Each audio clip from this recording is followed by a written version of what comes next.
জনাব তারেক রহমান সাহেবকে আপনি নেক হাত দারাজ করে দেন, ওনাকে দীর্ঘায়ু সুস্বাস্থ্য নসিব করেন।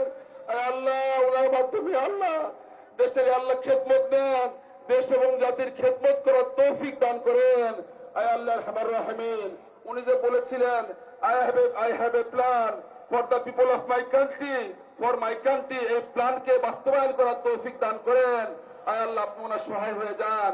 আল্লাহ আপনি আমাদের দেশকে শান্তি দেশ বানায় দেন। ওনার আল্লাহ জনাব তারেক রহমান সাহেবের চলার পথকে আপনি নির্বিঘ্ন করে দেন, চলার পথের বাধা বিপত্তি আপনি দূর করে দেন। আল্লাহ আপনি নিজ কুদরত দ্বারা রহমতের ফেরেশতা দ্বারা ওনাকে হেফাজত করেন।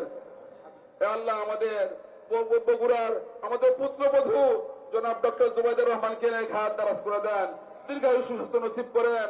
আল্লাহ বগুড়া 6 আসন জনাব তারেক রহমান সাহেবকে সর্বোচ্চ ভোটে ওনাকে সম্মানিত করেন। বগুড়ার 7টা আসনের ধানের শীষের প্রার্থীদের আপনি সর্বোচ্চ ভোটে সম্মানিত করেন। পুরা দেশের ধানের শীষের প্রার্থীদেরকে 2/3 সংখ্যা গরিষ্ঠতা দিয়ে দেশের খেদমত করার তৌফিক দান করেন, জনগণের খেদমত করার তৌফিক দান করেন।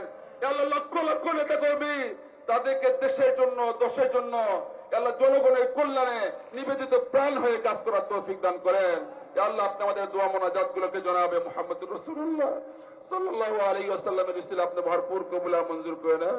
ওয়া সাল্লাল্লাহু তাআলা আলা খায়রি খালকিহি মুহাম্মাদিন ওয়া আলিহি ওয়া আসহাবিহি আজমাইন। সুবহান রাব্বিকা রাব্বিল ইজ্জাতি আম্মা ইয়াসিফুন, সালামুন আলাল মুরসালিন।